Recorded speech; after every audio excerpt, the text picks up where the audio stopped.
कौन कहता है भोजपुरी सॉन्ग बॉलीगर होता है? चलो ये सुनो। देख के तो हो रहा के ई का भइल बा, लागे कि जैसन कुछ हो गइल बा।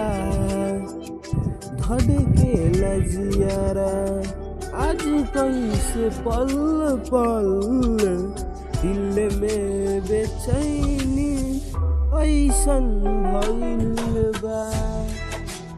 भगवान करे जिंदगी में तू जान बन के आ जाई, तू दिल के आसमाई सुनबा, तू चांद बन के आ जाई तू।